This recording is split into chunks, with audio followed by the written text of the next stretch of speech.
Hello प्यारे दोस्तों, आज हम लोग बात करने जा रहे हैं 11th की बायोलॉजी के cell the unit of life chapter की।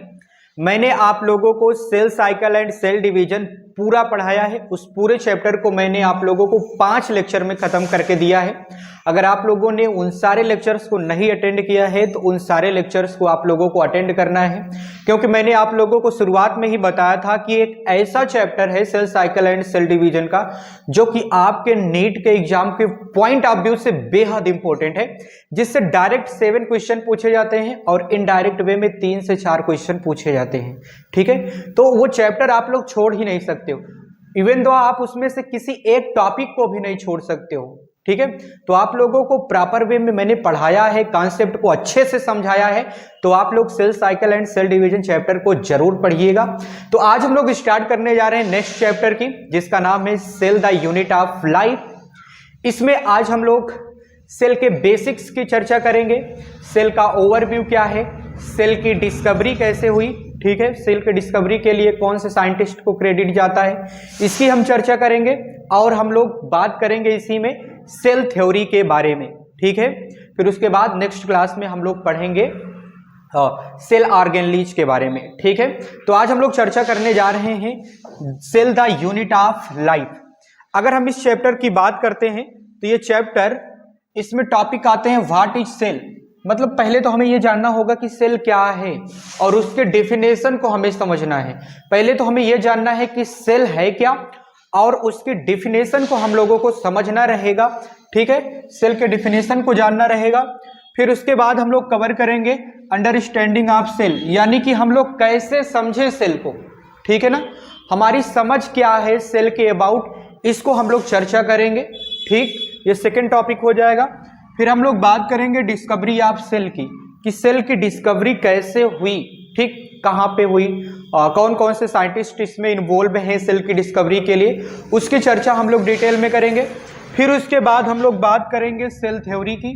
ठीक है, सेल थ्योरी के बारे में जानेंगे। ठीक, फिर हम लोग मूव कर जाएंगे ओवरव्यू ऑफ सेल।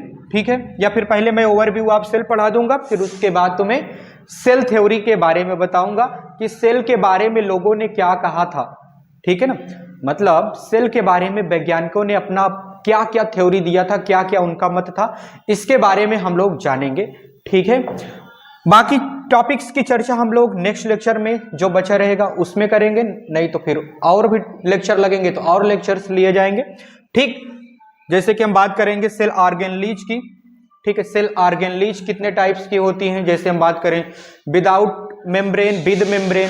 तो जो विद मेम्ब्रेन रहते हैं 2 तरह के होते हैं, एक होता है सिंगल मेम्ब्रेन वाला, एक डबल मेम्ब्रेन वाला होता है। ठीक है, उसकी हम लोग चर्चा करेंगे सेल ऑर्गेनली में। फिर उसके बाद हम लोग मूव कर जाएंगे टाइप्स ऑफ सेल्स पे। कहाँ पे मूव कर जाएंगे? टाइप्स ऑफ सेल्स, जिसमें आप लोगों को मैं प्रोकैरियोटिक और यूकैरियोटिक सेल्स के बारे में मैं डिटेल में आप लोगों को समझाऊंगा। फिर उसके बाद हम लोग बात करेंगे difference between plant cell and animal cell.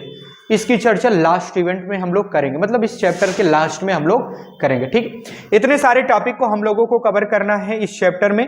ठीक है, तो आप लोग इन सारे टॉपिक्स को पढ़ने के लिए तैयार हो जाएं, क्योंकि ये जो चैप्टर होता है ना, आपके एग्जाम में 2 से 3 क्वेश्चन, अगर हम कम से कम मानेंगे तो 2 क्वेश्चन और ज्यादा से ज्यादा मानेंगे तो 3 क्वेश्चन। ये चैप्टर, सिर्फ ये चैप्टर आपको 2 से 3 क्वेश्चन देता है। ठीक है, कितना क्वेश्चन देता है आपको? 2 से 3 क्वेश्चन देगा ये चैप्टर। ठीक, और ध्यान दीजिएगा, अगर 2 से 3 क्वेश्चन आप में आते हैं, मान लीजिए कि एवरेज 2 ही क्वेश्चन आ रहे हैं, 3 क्वेश्चन इसकी मैक्सिमम लिमिट है और लोअर लिमिट 2 क्वेश्चन की है। ठीक है, किसी साल 2 क्वेश्चन आते हैं इससे, तो किसी साल 3 क्वेश्चन आ जाते हैं। ठीक, वैसे अगर मैं बात करूं इस चैप्टर की, तो इस चैप्टर को पढ़ने के लिए, मतलब इस चैप्टर को पढ़ने की आवश्यकता हमें इसलिए होती है क्योंकि बायोलॉजी में आप जितना भी चैप्टर्स पढ़ोगे सभी में भाई सेल का जिक्र होता है कि नहीं होता है? होता है ना। कोई ऑर्गेनिज्म यूनिसेलुलर होता है, कोई मल्टीसेलुलर होता है, कोई ऑर्गेनिज्म प्रोकैरियोटिक है तो कोई यूकैरियोटिक है, कोई प्लांट सेल है तो कोई एनिमल सेल है। तो ये सारी चर्चाएं हम लोगों को करना रहता है, और डिटेल में अगर हमें पढ़ना रहता है कहीं कहीं पर, तो हमें ये भी देखना रहता है कि कौन सी ऑर्गेनेली कौन से कार्य को कौन से फंक्शन को कर रही है, इसकी भी चर्चा करनी रहती है डिफरेंट डिफरेंट टॉपिक्स में, इसीलिए चैप्टर बेहद इंपॉर्टेंट होता है। अगर मैं बात करूं इससे मार्क्स आने की, तो 8 मार्क्स आपके इनश्योर हैं, ठीक है ना, आपके श्योर हैं कितने मार्क्स, 8 मार्क्स तो श्योर है, बाकी 3 क्वेश्चन पूछ लिया जाएगा तो 12 मार्क्स आपको मिल जाएंगे, ठीक है ना। तो आप लोग इस चैप्टर को छोड़ के तो बिल्कुल नहीं जा सकते, क्योंकि डिफरेंट डिफरेंट चैप्टर्स में इसके टॉपिक्स इन्वॉल्व रहते हैं, ठीक है। जैसे हमने बात किया था cell cycle and cell division, वो तो बेहद इंपॉर्टेंट है, ठीक है ना। फिर सेल भी बहुत इंपॉर्टेंट है चैप्टर, क्योंकि भाई अगर आपको सेल के बारे में नहीं पता रहेगा तो आप बायोलॉजी क्यों पढ़ रहे हो, है ना। तो सेल के बारे में पढ़ना बेहद इंपॉर्टेंट है। अच्छा, आप लोग अगर लिखना चाहते हो कि हमें कौन कौन से टॉपिक डिस्कस करने हैं इस चैप्टर में, तो आप लोग लिख लीजिए, ठीक है, ओके, ठीक। चलिए आगे बात करते हैं, एक बार देख लेता हूं दिखाई दे रहा है,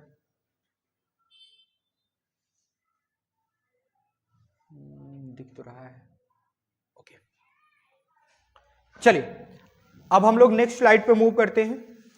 अच्छा, हम लोग बात करने जा रहे हैं डिफिनेशन ऑफ सेल की, किसकी बात करने जा रहे हैं, डिफिनेशन ऑफ सेल की बात करने जा रहे हैं, ठीक है। ध्यान दीजिएगा, जब आप डिफिनेशन की बात करते हो तो आपने बचपन से ही 9th क्लास से ही एक डिफिनेशन आपने पढ़ रखा है कि cell is the fundamental structural and functional unit of life, ठीक है ना। ये स्ट्रक्चर की और फंक्शन की फंडामेंटल यूनिट होती है, क्या होती है, फंडामेंटल यूनिट होती है, ठीक है ना। सेल का डिफिनेशन आपने पढ़ा था हमेशा से और याद भी होगा, cell is the fundamental structural and functional unit of life, ठीक है ना। लाइफ की एक फंडामेंटल यूनिट होती है जिसमें हम लोग डिस्कस करते हैं स्ट्रक्चर, जिसमें हम लोग डिस्कस करते हैं फंक्शन, ठीक है ना। तो मतलब फंडामेंटल यूनिट है स्ट्रक्चर की और फंक्शन की, जो कि लाइफ के लिए रिक्वायरमेंट होता है, किसके लिए, लाइफ के लिए, मतलब एक तरह की ये यूनिट है, क्या है, यूनिट है, सेल क्या है, यूनिट है, और फंडामेंटल स्ट्रक्चर एंड क्या फंक्शन के लिए वो फंडामेंटल होता है। फंडामेंटल का मतलब ये है कि भाई अगर आप सेल की बात कर रहे हो तो उसमें उसका स्ट्रक्चर होगा, सेल का स्ट्रक्चर होगा, ठीक है, और सेल के अंदर कुछ फंक्शंस भी हो रहे होंगे जो कि डिफरेंट तरह की ऑर्गेनेलिज कर रही होती हैं, ठीक। तो इसीलिए कहा गया है कि fundamental structural and functional unit of life, ठीक है। अच्छा, अगर हम स्ट्रक्चरल की बात करेंगे, किसकी बात करेंगे, स्ट्रक्चरल की बात करेंगे, तो स्ट्रक्चर इसके अलग अलग होते हैं। जैसे हम बात कर लेते हैं कि इसमें प्रोकैरियोटिक आते हैं, क्या आते हैं, प्रोकैरियोटिक आते हैं, ठीक है, इसमें यूकैरियोटिक आते हैं, ठीक है, यूकैरियोटिक आते हैं। भाई प्रोकैरियोटिक एंड यूकैरियोटिक तो होते ही है, मैं ऐसे लिख देता हूं, ठीक, यूकैरियोटिक ये होते ही होते हैं, ठीक है। और ध्यान दीजिएगा, और ध्यान दीजिएगा, इसके अलावा हम कह सकते हैं कि ये इसका स्ट्रक्चर यूनिसेलुलर है, यूनिसेलुलर है या फिर मल्टी सेलुलर है, ठीक है। इसका स्ट्रक्चर जो है, किसी मान लो ऑर्गेनिज्म की तुम बात कर रहे हो, अगर उसके स्ट्रक्चर की बात करते हो, सेल जो है ना, यूनिसेलुलर वो ऑर्गेनिज्म हो सकता है सेल के बेसिस पे, और वो मल्टी सेलुलर भी हो सकता है, ठीक है कि नहीं, ठीक है, ठीक है ना। इसलिए स्ट्रक्चरल यूनिट भी होती है, क्या होती है, स्ट्रक्चरल फंडामेंटल यूनिट भी होती है। अगर हम बात करते हैं इसके फंक्शनल फंडामेंटल यूनिट की, तो फंक्शनल फंडामेंटल यूनिट में जब हम बात करेंगे तो इसमें कहा जाता है कि सारे फंक्शंस, जितने भी फंक्शंस होते हैं लाइफ के, जिसको आप बोल सकते हो मेटाबॉलिक प्रोसेस, ठीक है, लाइफ का जितना भी प्रोसेस है सब सेल के अंदर होता है, तभी कोई ऑर्गेनिज्म जीवित है, लिविंग है, ठीक है। अगर अगर अगर एनीथिंग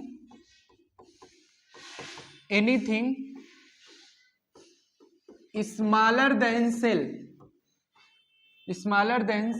अगर कोई सेल से छोटा है, ठीक है, smaller than cell do not show या does not show independent existence, does not show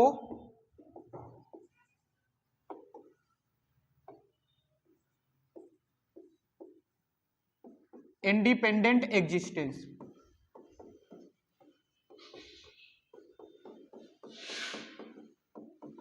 इस बात को समझने की कोशिश कीजिएगा, अगर हम फंक्शनल यूनिट की बात करते हैं, कह रहे हैं फंक्शनल फंडामेंटल यूनिट है, तो ध्यान से सुनिएगा, अगर फंक्शनल फंडामेंटल यूनिट कहा जा रहा है तो इसका मतलब जितना भी लाइफ के प्रोसेस होते हैं, मेटाबॉलिक प्रोसेस होते हैं, ठीक है, ये बताने के लिए कि कोई ऑर्गेनिज्म लिविंग है कि नॉन लिविंग है, सारे प्रोसेस सेल में ही होते हैं। किसमें होते हैं?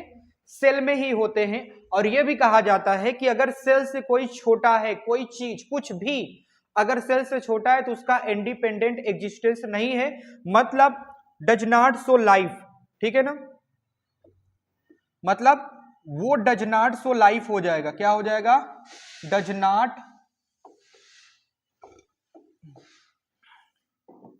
शो लिविंग, मैं लिख देता हूं, वो लिविंग के जैसे नहीं होगा, ठीक है। अगर सेल से छोटा है कोई चीज तो लिविंग के जैसा नहीं है, क्योंकि उसका इंडिपेंडेंट एग्जिस्ट, मतलब इंडिपेंडेंटली वह लाइफ है, मतलब वो इंडिपेंडेंट लाइफ है, ऐसा पॉसिबल नहीं हो पाएगा जब वो सेल से छोटा होगा कोई चीज, ठीक है, क्योंकि सेल के अंदर सारी प्रोसेस होती रहती है।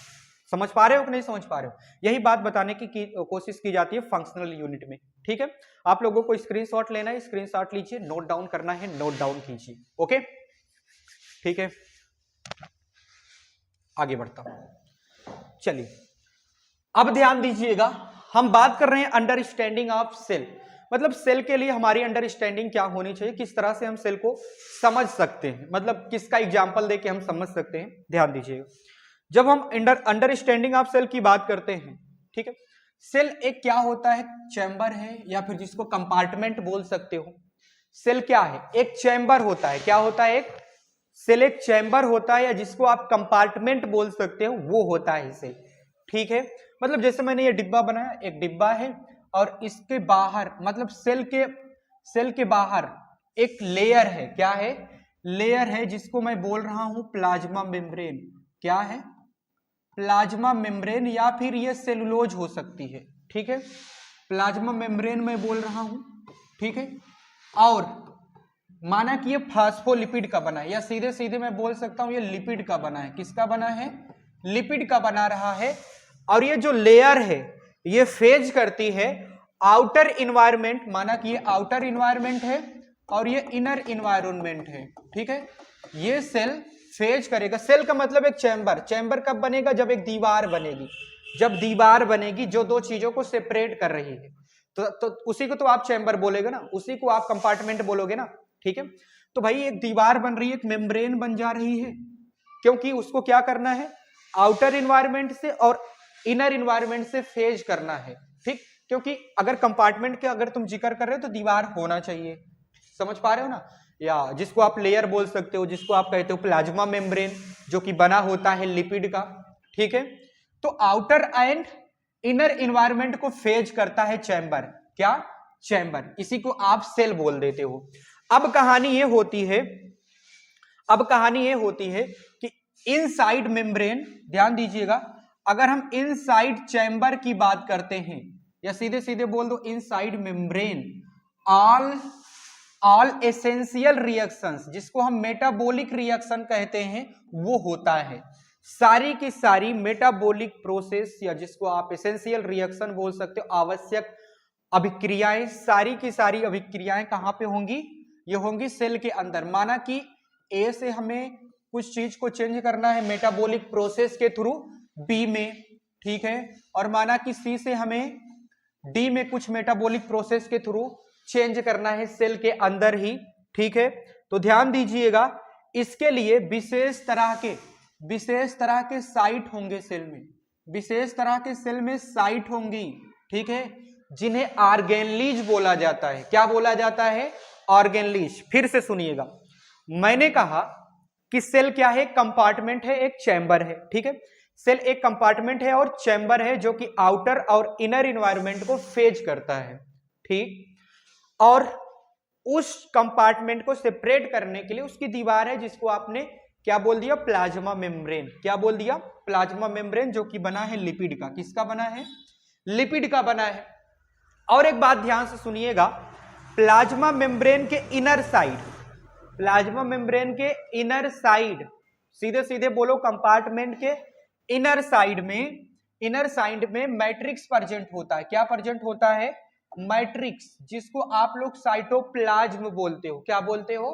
साइटोप्लाज्म बोलते हो। मैट्रिक्स प्रेजेंट होता है और उस मैट्रिक्स में ही सेल के जितने भी लाइफ प्रोसेस के रिएक्शंस होते हैं, ठीक है, एसेंशियल रिएक्शंस, जिनको आप मेटाबॉलिक प्रोसेस बोलते हो, मेटाबॉलिक रिएक्शंस बोलते हो, ये सारे रिएक्शंस सेल के अंदर मैट्रिक्स में होते हैं। किसमें होते हैं? मैट्रिक्स में होते हैं। अब कहानी ये है कि अलग अलग रिएक्शंस को शो करने के लिए अलग अलग साइट भी चाहिए होता है, अलग अलग जगह भी चाहिए होती है उसी सेल में, ठीक, उसी चैम्बर में। तो अलग अलग रिएक्शंस को होने के लिए उसका अलग अलग साइट है, जिसको आपने बोल दिया ऑर्गेनलीज। क्या बोल दिए? ऑर्गेनलीज बोल दिए। तो यही बात मैं यहां पे लिखा हूं, reactions done by cell organelles in the control of DNA. अच्छा, ये जो रिएक्शंस हो रही है ऑर्गेनलीज के द्वारा तो कराई जा रही है, मतलब एक साइट है रिएक्शन का ऑर्गेनलीज, ठीक है, कराई तो जा रही है ऑर्गेनलीज के द्वारा, लेकिन किसके कंट्रोल में हो रही है? डीएनए के कंट्रोल में हो रही है। ये बात याद रखिएगा, किसके कंट्रोल में होंगी? डीएनए के कंट्रोल में ये सारी रिएक्शंस होती हैं, ठीक है। क्यों ऐसा होता है? ऐसा इसलिए होता है कि डीएनए इंफॉर्मेशन को स्टोर करके रखता है। जितनी भी मेटाबॉलिक रिएक्शंस हो रही हैं उनको कराने के लिए डीएनए इंफॉर्मेशन स्टोर करके रखता है। वो बताता है कि कौन सी ऑर्गेनली को कौन सा रिएक्शन करना है, और ये इंफॉर्मेशन इसको इवोल्यूशन से मिला है, ठीक है। करोड़ों साल इसको लगे हैं डीएनए को इस इंफॉर्मेशन को स्टोर करके रखने में, ताकि वो अब बता सके generation to generation, cell to cell, बता सके कि सेल में जो ऑर्गेनलीज प्रेजेंट हैं ये ऑर्गेनलीज कौन कौन से रिएक्शन को शो करेंगी, ठीक। तो इसका मतलब ऑर्गेनलीज में रिएक्शन होता है, रिएक्शन कंट्रोल होती है डीएनए से। क्यों? क्योंकि उन रिएक्शंस को होने के लिए डीएनए के पास इंफॉर्मेशन स्टोर रहता है, ठीक है, जो कि उसको कहां से मिला? इवोल्यूशन से मिला, करोड़ों सालों में मिला है। समझ पा रहे हो कि नहीं समझ पा रहे हो? तो ये हमारी अंडरस्टैंडिंग है सेल की। क्या है? ये हमारी अंडरस्टैंडिंग है सेल की। आप लोग स्क्रीनशॉट लेना चाहते हो स्क्रीनशॉट लो, नोट डाउन करना चाहते हो नोट डाउन कीजिए, ठीक है, ओके। चलिए आगे बात करते हैं, ठीक। अच्छा, अगर हम बात करेंगे आगे तो हम लोग टॉपिक पे आ जाएंगे डिस्कवरी ऑफ सेल। किस पे आ जाएंगे? डिस्कवरी ऑफ सेल पे आ जाएंगे, ठीक।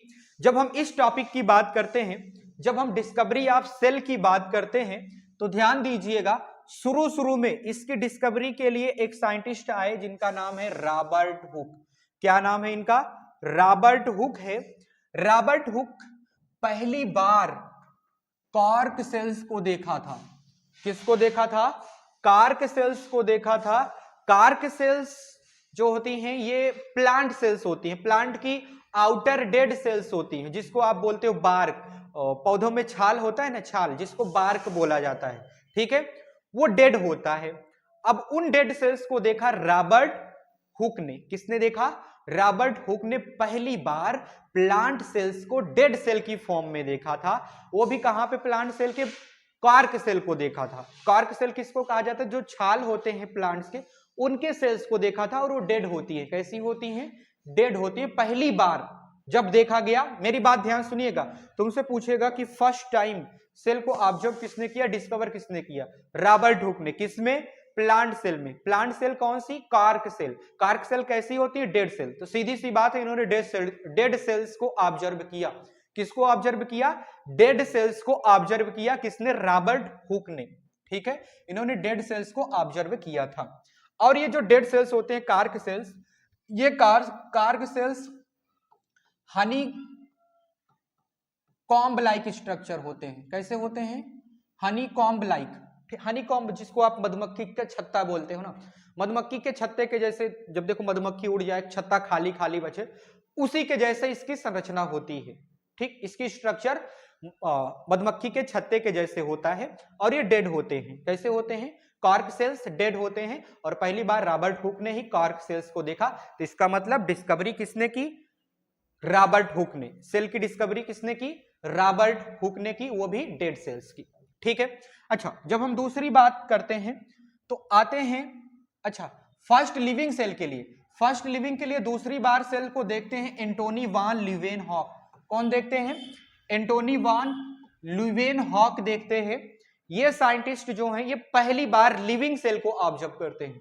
किसको ऑब्जर्व करते हैं? लिविंग सेल को ऑब्जर्व करते हैं। और ध्यान दीजिएगा, एंटोनी वान ल्यूवेनहॉक ने कंपाउंड माइक्रोस्कोप के माध्यम से, कंपाउंड माइक्रोस्कोप के द्वारा इन्होंने बैक्टीरिया को देखा, प्रोटोजोआ को देखा और इन्होंने आरबीसी को देखा, रेड ब्लड सेल्स को देखा। किसको किसको देखा? बैक्टीरिया सेल है, प्रोटोजोआ भी सेल है। अच्छा, ये यूनिसेलुलर है। यूनिसेलुलर है कैसे हैं? यूनिसेलुलर मतलब ये एक ही सेल्स होती हैं, सिंगल सेल्स होती हैं। मान लो बैक्टीरिया की तुम बात कर रहे हो, बैक्टीरिया यूनिसेलुलर ऑर्गेनिज्म है, एक ही सेल में उसकी इंडिपेंडेंट एग्जिस्टेंस है। सेल है ना, तो उसकी इंडिपेंडेंट एग्जिस्टेंस है, सारा कार्यक्रम उसके सेल के अंदर हो रहा है, जो भी उसके लाइफ प्रोसेस है, मेटाबॉलिक प्रोसेस है, सिर्फ एक ही सेल में हो रहा है। ठीक है कि नहीं? ठीक है, ठीक है ना? ठीक। अच्छा, इन्होंने देखा क्या? इन्होंने देखा कि बैक्टीरिया की सेल्स है, एक ही सेल उन्होंने देखा, प्रोटोजोआ की सेल है, एक ही सेल उन्होंने देखा, आरबीसी की सेल है, एक ही सेल को देखा। मतलब इन्होंने पहली बार लिविंग सेल को देखा कंपाउंड माइक्रोस्कोप के जरिए। किसके जरिए? कंपाउंड माइक्रोस्कोप के जरिए इन्होंने पहली बार क्या देखा? Living cell. नाम क्या है इनका? Antonie van Leeuwenhoek first observed living cell. पहली बार इन्होंने लिविंग सेल को देखा। ठीक, फिर उसके बाद हम लोगों को चर्चा करनी रहती है, एक बात जानना रहता है कि भाई सेल की तो डिस्कवरी हो गई, ठीक है, सेल की डिस्कवरी हो गई, चाहे तुम बात कर लो यूकैरियोटिक सेल की, चाहे तुम बात कर लो प्रोकैरियोटिक सेल की। जैसे अभी यहाँ पे देखो एंटोनी वान ल्यूवेनहॉक प्रोकैरियोटिक सेल बैक्टीरिया को भी डिस्कवर किया और यूकैरियोटिक सेल इन सारी चीजों को भी डिस्कवर किया। ठीक है कि नहीं? ठीक है, ठीक है ना? तो बात यह थी कि कुछ सेल्स में न्यूक्लियस प्रेजेंट था। क्या प्रेजेंट था? न्यूक्लियस। बोले तो एक डेंस स्ट्रक्चर है जो कि मेम्ब्रेन बाउंड है। सेल में एक डेंस स्ट्रक्चर होता है जो कि मेम्ब्रेन बाउंड होता है, उसको डिस्कवर किया। ठीक, मतलब उसको देखा गया और उसको डिस्कवर किया कौन? उसको रॉबर्ट ब्राउन ने डिस्कवर किया। किसने डिस्कवर किया? रॉबर्ट ब्राउन ने। लेकिन कहां पे इन्होंने देखा था? किसकी सेल्स में इन्होंने न्यूक्लियस को देखा था? इन्होंने रूट में देखा था, ऑर्किड के। किसके? रूट में। ऑर्किड सेल्स की, ऑर्किड एक प्लांट होता है, उस प्लांट के रूट में, रूट सेल्स में इन्होंने देखा था न्यूक्लियस को, रॉबर्ट ब्राउन ने। ठीक है, तो न्यूक्लियस की डिस्कवरी का क्रेडिट किसको जाता है? रॉबर्ट ब्राउन को जाता है। ठीक है, आप लोग स्क्रीनशॉट लेना चाहते हो स्क्रीनशॉट ले लीजिए, नोट डाउन करना चाहते हो नोट डाउन कर लीजिए, मैंने इसको अच्छे से समझाया है। ठीक है, अच्छा एक बात मैं और आपको बता दूं, इसी में ध्यान दीजिएगा, जो कार्क सेल्स हैं उसमें इनको यह दिखाई दिया था रॉबर्ट हुक को कि स्पेस है जो कि प्रोटोप्लास्ट के द्वारा छोड़ा गया है। मतलब प्रोटोप्लास्ट, प्रोटोप्लास्ट बोले तो कुछ प्रोटोप्लाज्म है, मतलब साइटोप्लाज्म जिसको बोल सकते हो, उसके द्वारा एक स्पेस छोड़ा गया, चैम्बर बन गया, एक चैम्बर छोटे छोटे बन गए। कार्क सेल्स जो हमें दिखाई देते हैं हनी कॉम्ब के जैसे, मान लो मधुमक्खी का छत्ता है, उसमें शहद ना रहे, खोखला दिखाई दे, ठीक है, खोखला हमें दिखाई दे, कार्क के जैसे स्ट्रक्चर दिखाई दे, तो वहां पे मान लीजिए कि सेल था, सेल में अब साइटोप्लाज्म नहीं है, सूख गया है, तो इसका मतलब उन्हें सिर्फ चैम्बर दिखाई दिया। ठीक, तो क्या हुआ? Space left by dead protoplast, वही कार्क सेल होता है। ठीक है ना, मतलब कार्क सेल का एक डिफिनेशन समझ लो, कार्क सेल है क्या। बाकी स्ट्रक्चर कैसे होता है? हनीकॉम्ब, मधुमक्खी के छत्ते के जैसे होता है, डेड होता है। ठीक, नोट डाउन करना चाहते हो नोट डाउन कर लीजिए। ओके, पॉज करके नोट डाउन कर लिया करो, क्योंकि इंपॉर्टेंट नोट्स मैंने लिखे हैं अपने हाथों से, खुद अब मैंने अपने इन्हीं हाथों से लिखा है। ठीक है, चलिए आगे मूव करते हैं। अब कहानी है ओवरव्यू ऑफ सेल की। किसकी कहानी है? Overview of cell. ध्यान दीजिएगा, जब हम सेल के ओवरव्यू की बात करते हैं, किसकी बात करते हैं? सेल के ओवरव्यू की बात करते हैं, तो ध्यान दीजिएगा, कहानी होती है कि प्लांट सेल का ओवरव्यू बताओ। जब प्लांट सेल का ओवरव्यू देखा गया तो इसको देखा गया अनियन पील सेल्स में, मतलब प्याज के छिलके में इसको देखा गया। ठीक है, किसमें देखा गया? प्याज के छिलके में, अनियन पील सेल्स में इन्होंने देखा, मतलब देखा गया। Outer side cell wall present है। क्या है? Outer side cell wall present है और inner side dense membrane bound structure है जिसको हम कहते हैं न्यूक्लियस। हाँ, तो हम बात कर रहे हैं ओवरव्यू ऑफ सेल की। किसकी बात कर रहे हैं? ओवरव्यू ऑफ सेल की बात कर रहे हैं। जब हम इसकी बात करेंगे ओवरव्यू ऑफ सेल की, तो पहले हमें यह देखना होगा कि प्लांट सेल का क्या ओवरव्यू है। ठीक है, प्लांट सेल का क्या ओवरव्यू है। प्लांट सेल का ओवरव्यू लेने के लिए लिया गया अनियन पील सेल्स को। किसको लिया गया? अनियन पील्स यानी कि प्याज के छिलकों को लिया गया। उसकी सेल में देखा गया कि outer side cell wall present है, outer side cell wall present है और inner side dense membrane bound structure है जिसको हम लोग न्यूक्लियस बोल रहे हैं। क्या बोल रहे हैं? न्यूक्लियस बोल रहे हैं। ठीक, आउटर साइड पे तो सेल वॉल प्रेजेंट है प्लांट सेल में और inner side dense membrane bound structure present है जिसको हमने कहा न्यूक्लियस। क्या कहते हैं? न्यूक्लियस। फिर जब हम ओवरव्यू लेते हैं एनिमल सेल का, तो एनिमल सेल में हम लोग चेक करते हैं चीक सेल्स को, मतलब हम लोग ऑब्जर्व करते हैं चीक सेल्स को। मतलब चीक सेल्स बोले तो गाल के अंदर का सेल्स, ऐसे मतलब मुख में उंगली डालो, हाँ ऐसे नोच के निकालो। नहीं यार, ऐसा नहीं करना है। ठीक है, चीक सेल्स की मतलब एनिमल सेल के लिए चीक सेल्स को लिया गया ओवरव्यू लेने के लिए। ठीक है, तो आउटर साइड पे देखा गया प्लाज्मा मेम्ब्रेन है। क्या है आउटर साइड पे? प्लाज्मा मेम्ब्रेन है आउटर साइड पे। और इनर साइड पे वही बात हो गई कि इनर साइड पे डेंस न्यूक्लियस है, मेम्ब्रेन बाउंड स्ट्रक्चर है जिसको न्यूक्लियस बोला जाता है। ठीक, तो फर्क कहां पे आ रहा है? उसका सेल वॉल है और इसका क्या है? प्लाज्मा मेम्ब्रेन है। ये फर्क आ रहा है इनर साइड पे, सॉरी आउटर साइड पे। अब ध्यान दीजिएगा, कहानी ये है कि in both plant and animal cells having semi fluid. क्या है? सेमी फ्लूइड है जिसको मैट्रिक्स कहा जाता है और मैट्रिक्स को हम लोग किससे जानते हैं? साइटोप्लाज्म से। मतलब मैट्रिक्स को हम लोग साइटोप्लाज्म बोलते हैं। ठीक, चाहे प्लांट सेल की तुम बात करो चाहे एनिमल सेल की बात करो, दोनों में इनर साइड क्या है? मैट्रिक्स है, या फिर जिसको हम बोल सकते हैं सेमी फ्लूइड है और इसका नाम दिया जाता है साइटोप्लाज्म। क्या नाम दिया जाता है? साइटोप्लाज्म। ये कॉमन है दोनों में, चाहे प्लांट सेल की बात की जाए चाहे एनिमल सेल की बात की जाए। इंपॉर्टेंट बात यह है कि प्रोकैरियोटिक और यूकैरियोटिक सेल्स, प्रोकैरियोटिक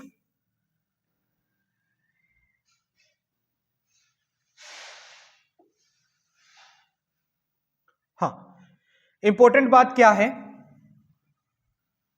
ध्यान दीजिएगा, इंपॉर्टेंट है कि prokaryotic and eukaryotic both present cytoplasm. मतलब क्या है कि चाहे तुम बात करो प्रोकैरियोटिक की चाहे तुम बात करो यूकैरियोटिक की, ठीक है, दोनों में साइटोप्लाज्म रहता ही रहता है।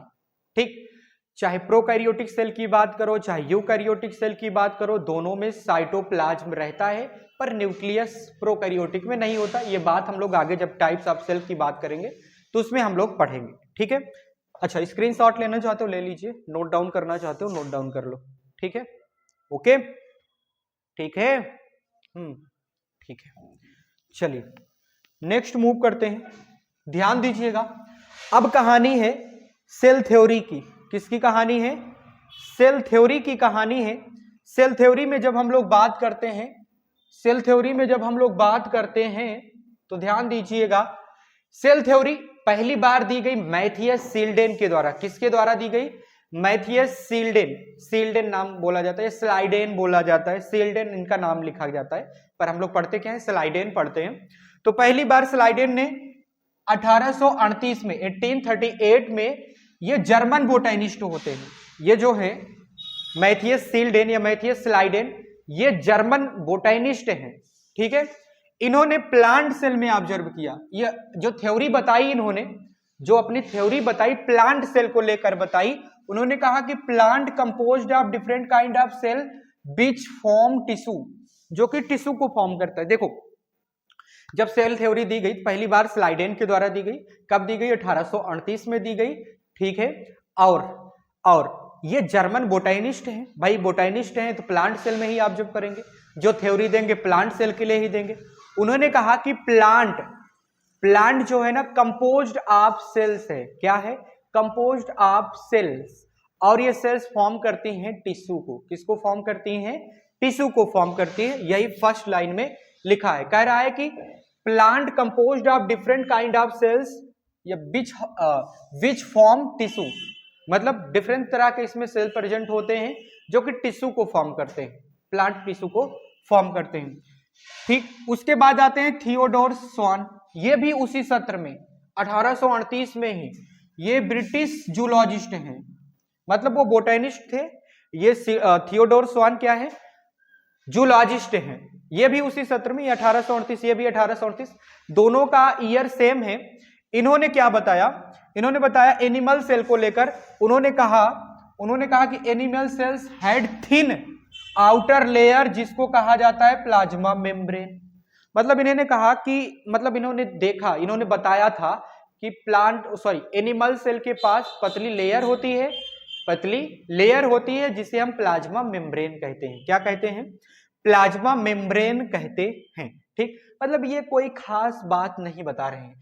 सिल्डेन भी बोल रहे हैं कि भाई मैंने प्लांट सेल में देखा कि प्लांट जो है कंपोज्ड है डिफरेंट काइंड ऑफ सेल का, और ये फॉर्म कर रहे हैं टिश्यू को। ठीक, फिर उसके बाद जो स्वान आते हैं, ये क्या कहते हैं कि एनिमल सेल जो है ना, इसके आउटर साइड पे थिन लेयर या थिन मेम्ब्रेन है जिसको हम लोग प्लाज्मा मेम्ब्रेन बोल देते हैं। यही बात बता रहे हैं सेल थ्योरी में, और कुछ नहीं बता पा रहे हैं। इसीलिए इन्होंने जो बताया, ये not able to describe that how new cell arise, ये नहीं बता पाए, ये दोनों ये बात नहीं बता पाए कि नई सेल कैसे बनेगी भाई, है ना। इवोल्यूशन भी तो बताना चाहिए तुम्हें कि नई सेल कैसे बन रही है। तो इसी बात को प्रूव करने के लिए आते हैं, रुडोल्फ विर्चो। कौन आते हैं, रुडोल्फ विर्चो आते हैं। ये 1855 में 1855 में मॉडिफाइड सेल थ्योरी को, मतलब सेल थ्योरी को मॉडिफाई किए। क्या किए, सेल थ्योरी को 1855 में रुडोल्फ विर्चो ने मॉडिफाई किया, उसको सुधारा। ठीक, तब उन्होंने बताया कि ऑल न्यू सेल जो कि अराइज होंगी, वो अराइज होंगी प्री एग्जिस्टिंग सेल से। किससे अराइज होंगी, प्री एग्जिस्टिंग सेल से अराइज होंगी। जितनी भी नई सेल बनेंगी वो पहले से सेल उपस्थित हैं उन्हीं सेल से बनेंगी। ठीक है, मतलब प्री एग्जिस्टिंग सेल से अराइज होती हैं न्यू सेल्स। कौन बोलते हैं, 1855 में रुडोल्फ विर्चो। कौन बोलते हैं इस बात को, 1855 में रुडोल्फ विर्चो बोलते हैं। और इसके लिए इन्होंने टर्म दिया, ही टर्म्ड दैट, इन्होंने इस बात को प्रूव करने के लिए इन्होंने एक टर्म दिया। क्या टर्म था उनका, टर्म ये था ओमनिस सेलुला ई सेलुला,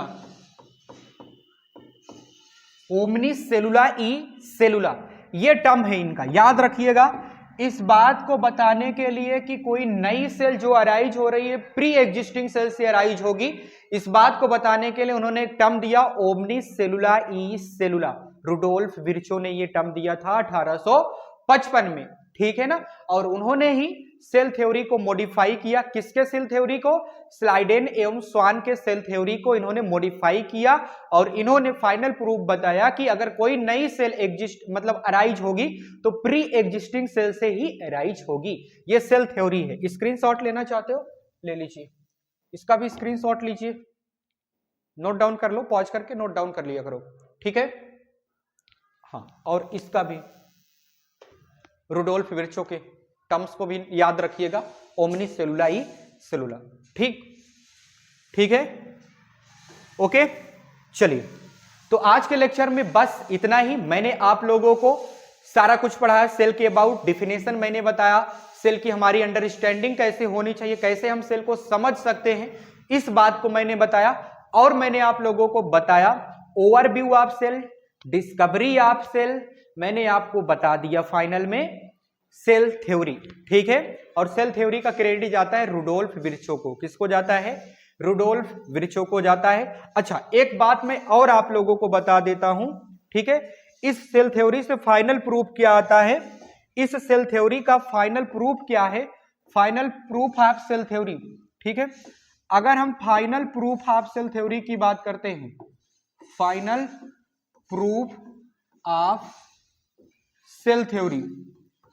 सेल थ्योरी के फाइनल प्रूफ की बात करें, मतलब क्या है इसका प्रूफ, फाइनल प्रूफ क्या आया इससे कि all cell arise from pre-existing cell. लेकिन एक बात और अभी गड़बड़ रह गया है, क्या गड़बड़ रह गया है? गड़बड़ ये रह गया है कि ये इवोल्यूशन को नहीं बता पा रहे। इवोल्यूशन, वो जो प्री एग्जिस्टिंग सेल है उसका इवोल्यूशन कैसे हुआ होगा, इस बात को ये नहीं बता पाते हैं। बस इतनी सी ही कमी है। बाकी ये बता देते हैं कि जो नई सेल बनेगी वो प्री एग्जिस्टिंग सेल से ही बनेगी, ऐसे आकाश में, मतलब आकाश से ऐसे जमीन पे नहीं टपक जाएगी, प्री एग्जिस्टिंग सेल से ही बनेगी। ठीक है, स्क्रीनशॉट लेना चाहते हो ले लो, नोट डाउन करना चाहते हो नोट डाउन कर लीजिए। ठीक है, ओके, ठीक है। तो आज के लेक्चर में बस इतना ही। मैंने आप लोगों को ये सारी चीजें डिटेल में समझा दिया। आई होप आपको ये सारा इस लेक्चर में पढ़ाया गया सारा कॉन्सेप्ट, सब कुछ टॉपिक जितना मैंने आपको पढ़ाया था, सारा टॉपिक सब कुछ आपके माइंड में सेट हुआ होगा। ठीक है, क्योंकि मैं आप लोगों के लिए अपने हाथों से नोट्स बनाया, एकदम बेहतरीन तरीके से, जैसा नोट्स होना चाहिए उस तरह से मैंने लिखा था। और आप लोगों ने साथ के साथ अगर नोट डाउन किया होगा तो जरूर आपको समझ में आया होगा, और आप लोग जरूर ही इसमें अपने आप को मतलब एबल कर पाए होगे, समझने में अपने आप को एबल कर पाए होगे, कॉन्सेप्ट को समझने में एबल कर पाए होगे। ठीक है, क्योंकि मैंने बिंदास तरीके से समझाया, बेहतर तरीके से समझाया है, और आप लोगों को ये लेक्चर जरूर ही पसंद आया होगा। अगर पसंद आया है तो लाइक कीजिए, सब्सक्राइब कीजिए, क्योंकि आपके सब्सक्राइब हमारे लिए मायने रखते हैं। इसलिए मायने रखते हैं क्योंकि हमें मोटिवेशन मिलता है कि अगर हमसे बच्चे जुड़ रहे हैं तो मैं कंटिन्यू इनके सिलेबस पर ध्यान दूं, कोर क्वालिटी एजुकेशन पर ध्यान दूं। ठीक है, तो मिलता हूं आप लोगों से इसी चैप्टर के नेक्स्ट लेक्चर में। तब तक के लिए आप सभी को ओके बाय।